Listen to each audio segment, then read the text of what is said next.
لقد خلقنا الانسان فی احسن تقویم آمنت باللہ صدق اللہ مولانا العظیم۔ اللہ جل شانہ فرماتے ہیں کہ میں نے انسان کو بہت ہی اچھے طریقے کے ساتھ بنایا ہے، اور 18,000 مخلوقات میں سب سے جو افضل پیدا کیا ہے، اس انسان کو پیدا کیا ہے۔ ما خلقت الجن والانس الا لیعبدون۔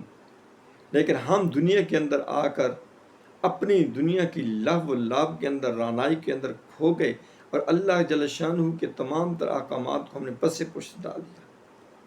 سب سے جو بڑی عبادت ہے اللہ جل شانہ کی، وہ انسانیت کی خدمت کرنا ہے۔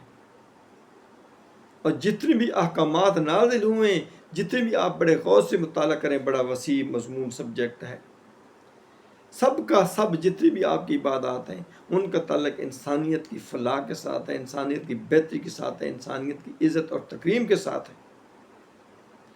اللہ جل شانہ فرماتے ہیں کہ صرف اور صرف جو مجھے عزیز ہے وہ اس انسان کی قدر، اس کی ریسپیکٹ، اس کی عزت کرنا ہے۔ تمہارے آپس کے اندر معاملات ہیں، تمہارے آپس کے اندر اخلاقیات ہیں، تمہارے آپس کے اندر رسم و رواج تم نے بنا دی ہیں، لیکن اگر تم اللہ اور اللہ کے رسول کے احکامات کو چھوڑ کر اپنی منمانی کی زندگی گزارو گے تو یقیناً ذلیل اور خوار ہو جاؤ گے۔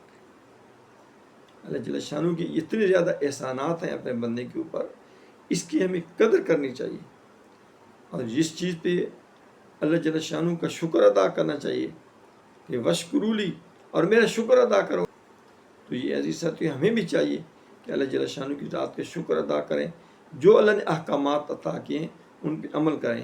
اللہ تعالی ہم سب کو عمل کی توفیق عطا فرمائے۔